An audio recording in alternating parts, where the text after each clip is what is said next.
here's the Cummins that we took out of the school bus. And this is a beautiful engine. This is a low mileage engine. And by low mileage, I mean this school bus only had 139,000 miles on it by the time we parked it. And that is truly low mileage. It came from a very small town in Georgia, very small county. The city is not that big, just a rural area.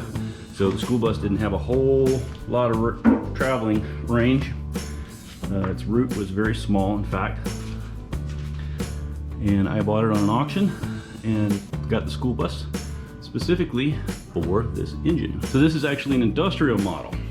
Now somebody told me that the industrial models were painted tan and marine engines are painted white and the vehicle engines were painted red. I don't know if that's true or not, but I know I have noticed that pattern because all the marine engines I've seen are white and all the industrial ones I've seen are either this tan or black color. But this one's a little different from the configuration in the Dodge Ram. Has that front motor mount right down there, which we're gonna end up taking off. All this bracket and all this stuff, we're gonna have to reconfigure all this. We're gonna have to reconfigure the intake, reconfigure the exhaust, reconfigure the water inlets and outlets. Pretty normal. Most of the fuel stuff can stay just as it is. I kind of like having the fuel filter right there, although we are going to put a fast fuel system underneath the truck. Here's our lift pump right here. Goes from here, which is up there, return there. This is the Bosch P7100P pump. This is great. This thing came out of a 1993 school bus, but because the industrial engines all had the P pumps, they didn't have the VE pump. I think it's called the VE pump. They didn't use the VE pumps. Most of them used the P pumps. They didn't start putting these on the trucks until 1994. So these engines were produced from 1989 until 1998 when they were upgraded to the 24 valve version of this, which they're actually kind of crappy because of their electronics, but you can make them reliable by taking these mechanical parts and putting them on. I think they had somewhere around 160 to 215 horsepower, I think.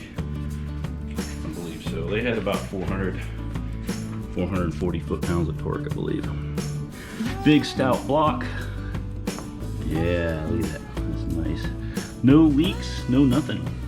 It's strange though, because a lot of these engines typically leak, but again, like this is a very low mileage one.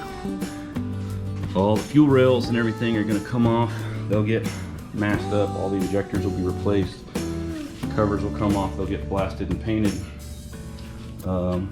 We're not going to mess with the P pump. We're going to leave it as it is. We're not even going to take it off because I don't want to mess with the timing. However, we are going to change the plungers out probably, and we're going to redo all the lines to make them look prettier. I don't know, maybe I'm chromed or something, who knows.